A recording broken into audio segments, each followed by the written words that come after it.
Hello, everyone, and welcome to a special edition of Wellbeing Wednesdays. One where I've met up for a conversation with another doctor, Dr. Bryan McElroy. Hi, Bryan. And we're going to just have a conversation about mental health and well-being. So for those of you who don't know either of us, I'm Dr. Giles Croft. My medical background is that I'm a former surgeon and psychology graduate. I left the NHS a few years ago, did all sorts of things outside of the NHS and with health IT and stuff. Then I started coaching and sort of took quite a deep dive into our psychology, how our minds work. And now I'm very much back in the healing profession, helping people to reconnect to their inbuilt state of health and happiness. So that's me, and I'll pass you over to Bryan. You can introduce himself. Thanks, Giles. Bryan McElroy is my name. I work as a GP within the NHS, and I guess what I share in common with Giles is that I've trained in this similar understanding of innate health and happiness. And yeah, I'm really excited to be in this conversation with Giles. Yeah, I guess I see such potential for this understanding to be shared more widely. So I'm excited. Yeah, we're both. I mean, this just sort of it seems like it's been quite a long time in the offing. This conversation we've had numerous online conversations, haven't we? And every time we have one of them, we say we really should record this because I think we often. I think that there's something about us both having really very different medical backgrounds, but we both have this same understanding of human nature.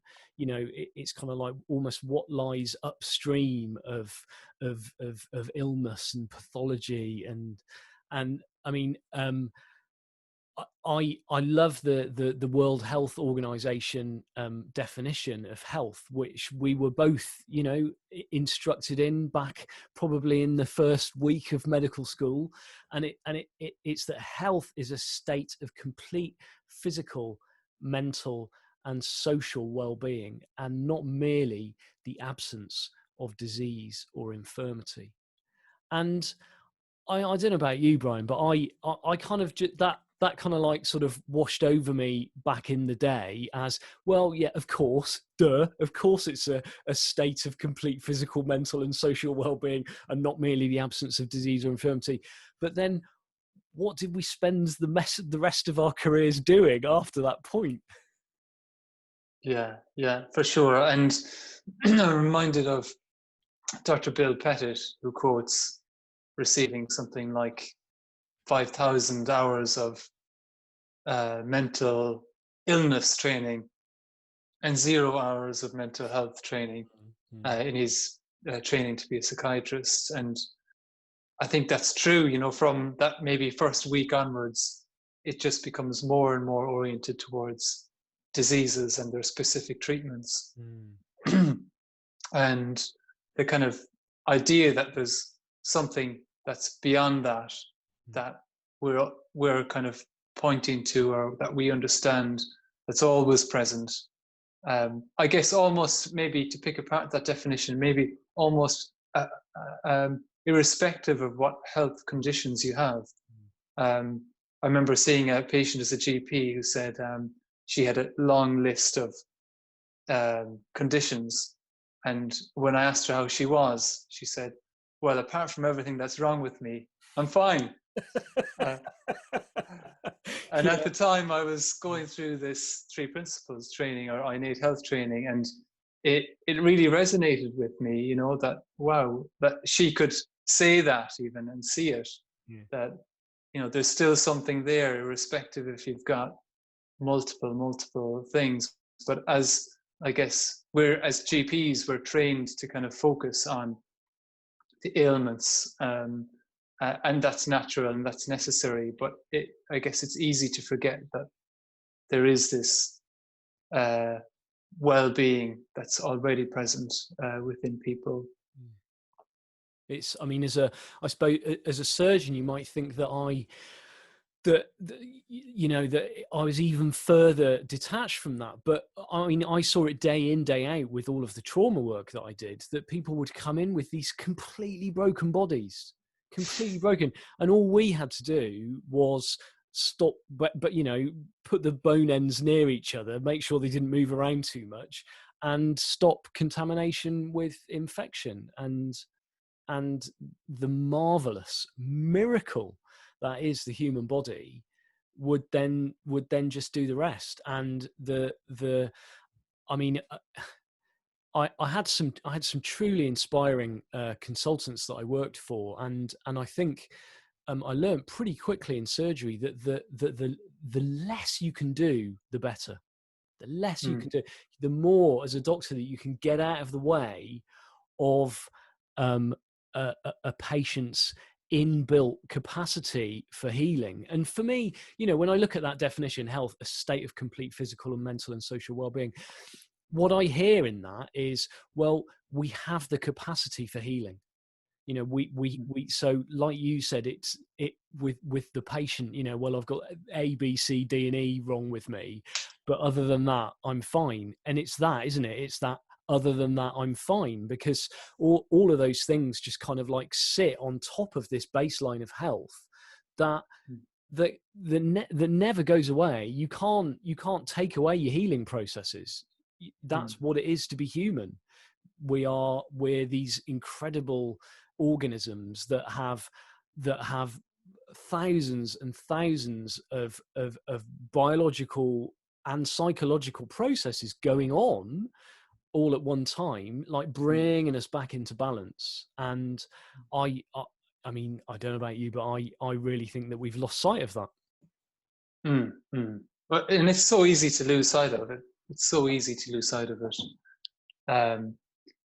It really is so easy to lose sight of it, because it's how we're trained. It really is how we're trained to focus on it, to get the diagnosis, to get the intervention in. So it's very easy to lose sight of it as doctors and as patients. If that lady didn't say, and other than that, I'm fine, then she could be in a pretty miserable place, if that makes sense. Yeah. So it's very easily overlooked. Yeah. So I suppose playing devil's advocate, the question then would be, well, if I'm a patient and I'm with you, Dr. Bryan McElroy, then how can I experience that? How can I experience that state of health that's within me?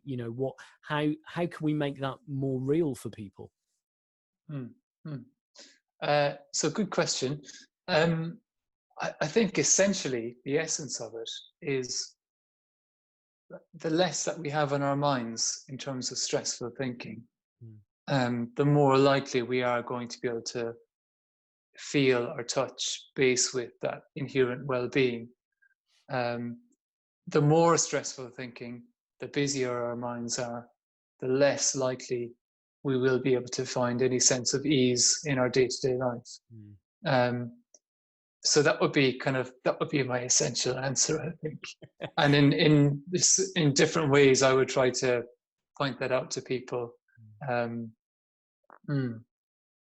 It's funny, isn't it? Because it's so, like, I mean, I'm just listening to you say it, and I know this stuff, and I'm listening to you, and I'm thinking, God, that just sounds like too simplistic in a way, doesn't it? It's like, hang on a minute, what? It's like, so if I don't have a whole bunch of thinking about it, then I'm automatically going to be in touch with my health, and yes. It's the answer, isn't it? Yes, it is. It's crackers. But I mean, I always come back to that again. You can look at the complexity of our bodies and all the stuff that we don't have to do. I mean, mm, like right now, you know, my gastrointestinal system, my liver, you know, I've just had a meal. So like there's going to be so much going on in my body, you know, processing all that food and everything. And then there'll be toxins being removed. And I ran out of the room to get downstairs to get a glass of water, and I bounded up the stairs, and my heart rate went up. And then when I sat back down, it went down again. And I wasn't involved in any of those at all. Like mm, Giles is not involved in any of that whatsoever. You know, it's like the miracle of being human. And yet for some reason, when it comes to our psychology, when it comes to our thinking, when it comes to our like our moods, our low moods and stuff, we think, oh no, rules are completely different for that. You know, I've got to get involved here. I've got to get involved. I've got to fix that. That's my job to fix. And for me, it's that misunderstanding. It's that holding on to the idea that I need to fix how I feel that gets in the way of the moods improving.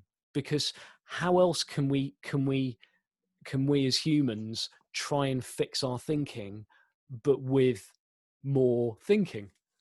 mm, mm, mm. Yeah, yeah. Well, yeah. I guess we live so much in our heads, generally speaking, as human beings these days. It's just quite natural to try and use our heads to get us out of our stressful thinking, isn't it? And um, in that sense, it's quite natural, because that's kind of what we've been conditioned to do in so many different arenas of life. We've been kind of taught to think our way out of it, of different situations. And what we suggest to people, I guess, can sometimes seem counterintuitive to begin with. It's, it's kind of pointing them in the direction of the well-being that lies behind Hmm. the stressful circular habitual thinking patterns. Hmm. um, but at the same time, a lot of people can connect with that very quickly. They can connect with that idea very quickly, and they can connect with the truth of it very quickly. um, and it's one of the reasons why I keep coming back to the three principles, because like I might tune out for a month or two, but then I hear someone's story of someone who's had depression for 5 years, or who's been in prison, or has, people can recover in such a short period of time from an exposure to someone sharing their story, or someone sharing their understanding of what three principles are, this understanding that we're speaking about. Hmm. Um, so yeah, it is remarkably simple, but it's not to be, I guess, churned over by the intellect to see, okay, what exactly are these guys talking about? Yeah. Let me work it out. So let me Yeah. get a bit of paper. Yeah, I like that, and um,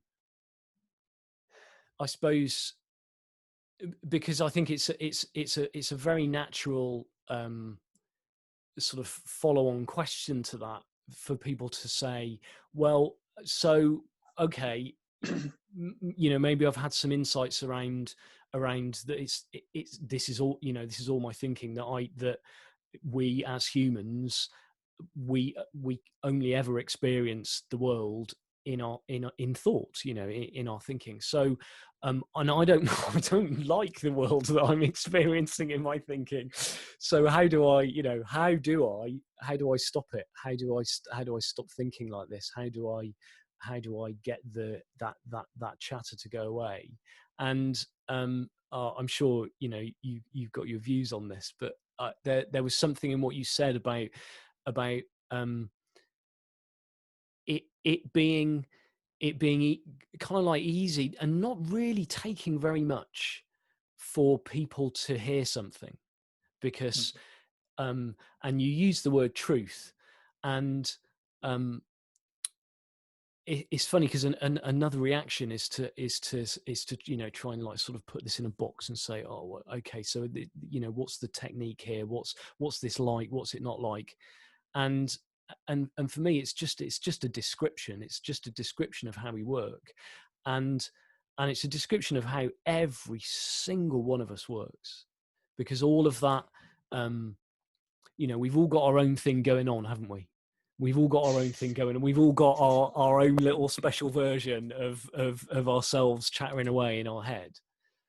And when all of our focus is there, that's when we don't see the underlying health. That's when we don't see the underlying well-being. That's when when happiness is veiled.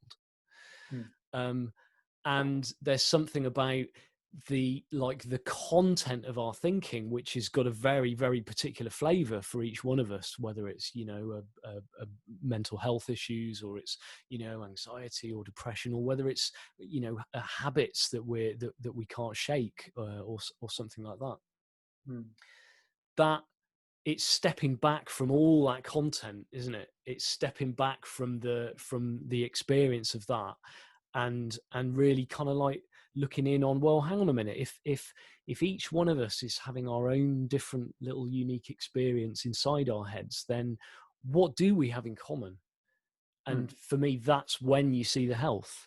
And that's why, like you said, it doesn't really take that much to point people back to this, because it's the same for all of us. It's like it's a universal truth. And people might hear what you just said and think universal truth. Again, people can put this in a box and say, is this religious? Is this a cult? Is it spiritual? But it really, I guess, if you are thinking that, you don't need to think that. It's so simple, and it's not. There's no one will try to convert you to this, and there won't be anyone trying to police you into thinking this. Like trying to convert people to gravity. Yeah. I mean, it's just like gravity's there, and whether or not you're behind gravity today, or whether you're thinking about gravity today, it's still going to be working all the time. And that's the same with this understanding. It's like, well, we have this default setting, we have this inbuilt natural state of health and happiness,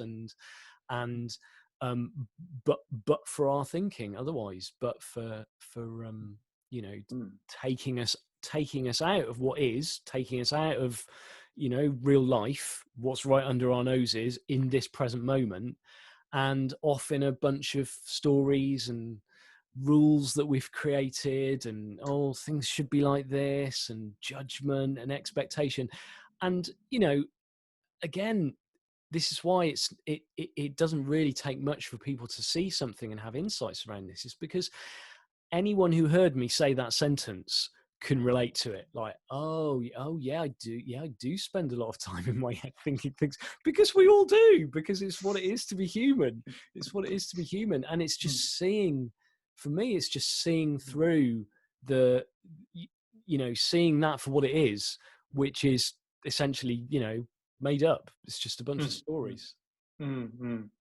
Yeah, I love that. And I love that about this. That it's not like it's lighthearted conversations like you and I are having, that people have insights, and that's how we're encouraged to share it. And it's lovely, because it's so different to a lot of other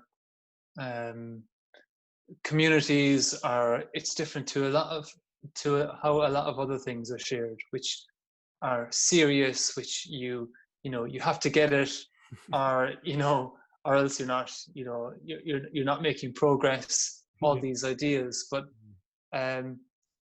it's the kind of thing that you can really literally sit back and just listen and allow a change to occur, if it is to occur. And if it doesn't, you don't need to break a sweat. No. Yeah. And the other thing that came to mind was when you were speaking about the kind of simplicity of just being present. Yeah. And I guess the difficulty a lot of us have with being present and just being with what is and the kind of the fact that there's no problem when we're simply being with what is. And I'm listening to you now, and you're listening to me. And I remember hearing a phrase from an innate health person, which was something like, connection is being with another person with nothing on your mind. And you can have all these ideas about active listening, or giving positive gestures and all of these things, but actually for the felt experience of connection, that's all that's necessary. Just dropping judgments, dropping self-talk, not necessarily dropping it, but just giving your attention to the person who's speaking. And then there's a natural sense of connection that's just there in the moment. And yeah, there were just two things that came to mind as you were speaking just now. So how do you think that this understanding of how our minds and our worlds work can be brought more into the medical profession? When should we start? When should we start telling people?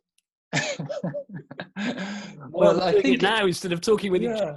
Yeah. Well, I think it is. I think it is, Giles. I guess, like, I know another GP, I know a psychiatrist, who've all come across this understanding in the last few years, and who've really went deep into it and are sharing it with a lot of other people.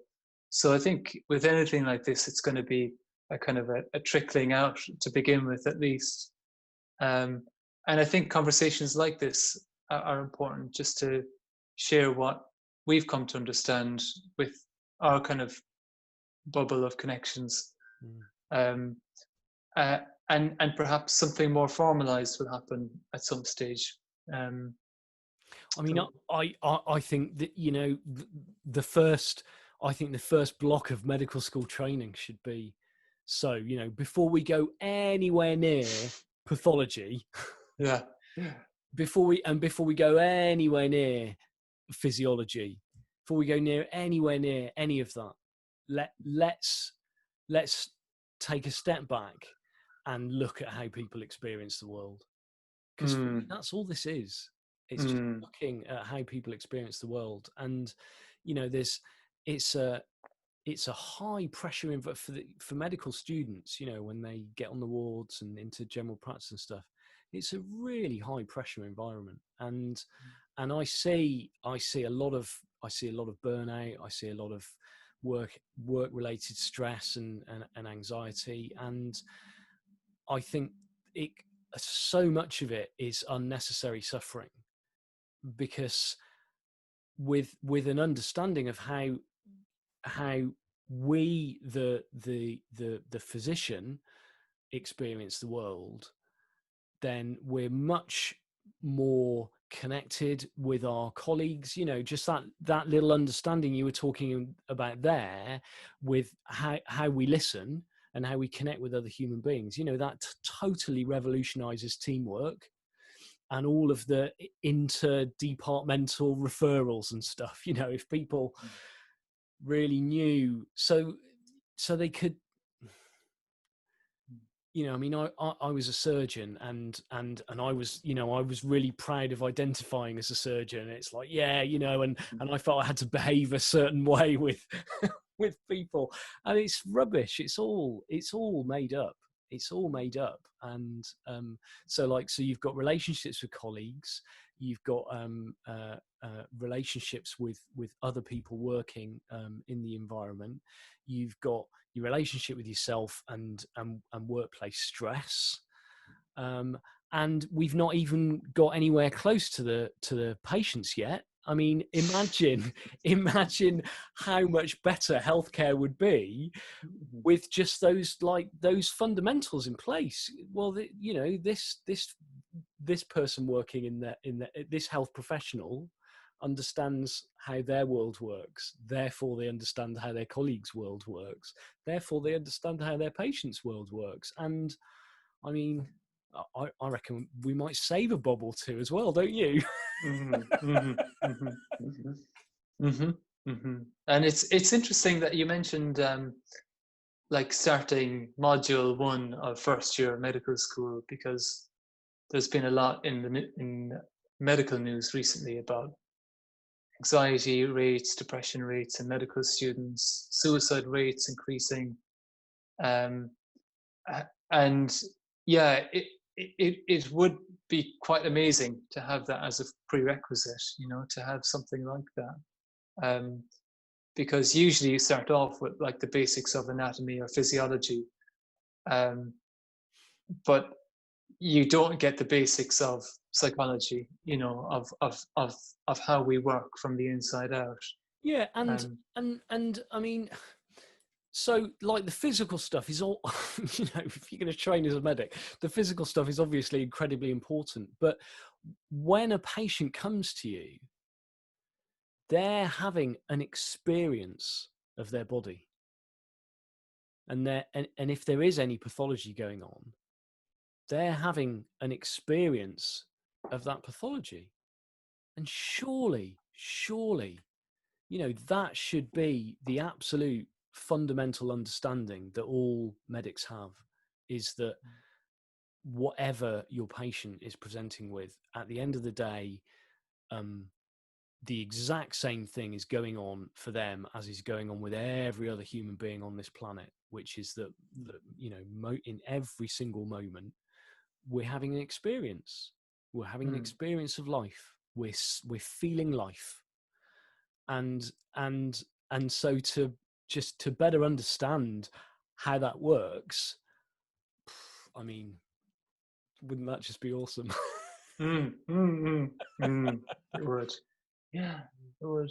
I remember as a fourth year medical student, I was shadowing a consultant, a respiratory consultant, and there was a man in his 70s who had advanced. He had just recently been diagnosed with quite advanced lung cancer, so he was going to die, and he was with his daughter in the room, and he was completely at peace. The man with the cancer was completely and utterly at peace, and his daughter was quite anxious, and the consultant was quite anxious. The consultant didn't think that he understood the prognosis, the diagnosis well enough. The impression I got was that the consultant thought that this man was too at peace or too at ease with what was going on. Yeah. And I think it just showed me, that first of all, the man with the diagnosis showed me, well,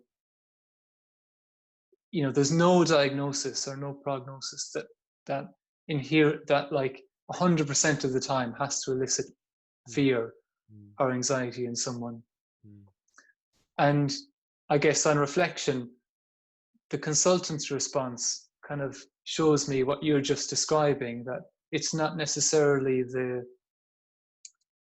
the disease process that's going to cause the anxiety. It's the person's experience of that. Exactly. In the moment. And yeah, I remember, I guess I was learning something at the time and couldn't really put it into words, but there was something quite remarkable about witnessing it all. But that's, yeah, what you just mentioned is quite profound, that we're always experiencing something. So even like, my right leg, it's going to be my experience of my right leg. And so there is no, there is no objective right leg, we all have our unique experience of it. And so sorry, I interrupted your train of thought. It was good. And I mean, I got a very personal story to me that along those lines, because I spent a lovely week with my mum, like 3 weeks before she died of mesothelioma, and she was dosed up to the eyeballs on morphine, and she was still like pottering around the house very slowly with oxygen and stuff, and she was being ravaged by this cancer, and she didn't have long, and yet I could almost because all of those symptoms had been ramped up so much, and there was so much going on for her in the pathology box, and she didn't have long to live. For me, it helped me to see even more clearly what was constant. It helped me to see even more clearly her underlying health. Like, she still had the exact same capacity for peaceful moments, for happy moments, for, you know, it's not like she lost a sense of humor or anything, and she had the capacity for insight. I mean, it was a really special week for me, because it wasn't long before she went, and we both slowed down to the degree where she, you know, we were talking about this, we were talking about her experience, and it really, you know, it really helped her find some peace of mind, because, you know, she was on a lot of morphine, so that boundary between what was real and what wasn't real was really blurred for her at times.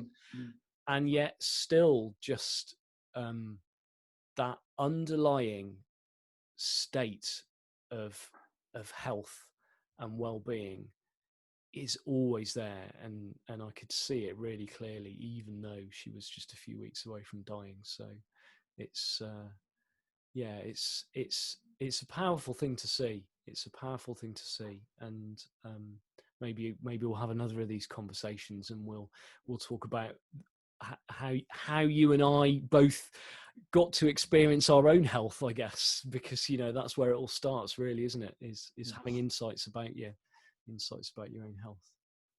Oh, that would be great, Giles. Yeah, that would be great. Well, we've been going for 40 minutes, and I think that's probably long enough to subject people to in one sitting. But would you like to? Should we do this again sometime? And yeah, that would be ideal. That would be ideal. Yeah, I really enjoyed it.